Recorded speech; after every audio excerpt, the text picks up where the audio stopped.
Otto de Habsbourg est mort le 4 juillet dernier à l'âge de 98 ans et je trouve qu'on n'en a pas suffisamment parlé. Car avec lui a vraiment disparu le dernier trait d'union entre une très vieille Europe, celle de l'Empire austro-hongrois, de Sarajevo, de la Première Guerre mondiale. Ne pas oublier qu'il a été photographié sur les genoux de François-Joseph. Et puis l'Europe d'aujourd'hui, celle de l'après-mur de Berlin, de l'euro et du Parlement. Or de tout cela, il a été non seulement l'héritier, mais aussi l'acteur passionné et engagé au service de ses idéaux. Et on peut dire qu'il aura toute sa vie porté haut les valeurs du christianisme. Alors que faut-il lire pour comprendre ce personnage emblématique ? Je crois qu'on peut commencer par une histoire globale de la vieille dynastie dont il est issu. La saga des Habsbourg de Jean Descartes aux éditions Perrin ou l'histoire des Habsbourg d'Henri Bogdan, également aux éditions Perrin.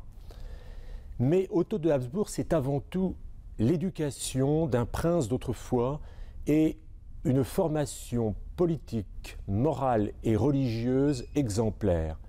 Jean Sévilla y a consacré 2 ouvrages de référence tout à fait complémentaires, l'un sur la figure du père, le dernier empereur, l'empereur Charles, qui est mort déchu et sans le sou en exil à Madère. Otto a alors 10 ans.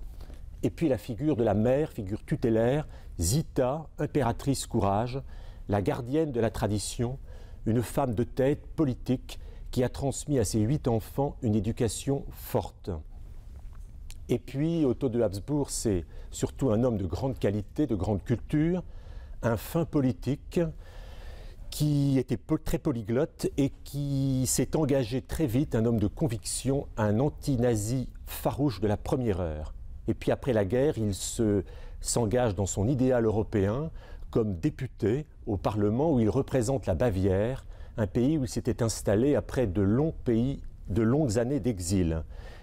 Il a peu écrit, mais il a beaucoup parlé. Il nous a donc laissé 2 livres d'entretien, Le nouveau défi européen, des conversations avec Jean-Paul Picapert chez Fayard, et puis un tout dernier petit livre chez Payot, une sorte de testament, Combattre pour la liberté, publié il y a 3 ans.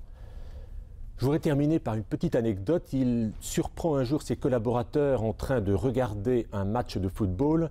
Qui joue, leur demande-t-il. C'est Autriche-Hongrie. Ah oui, et contre qui ?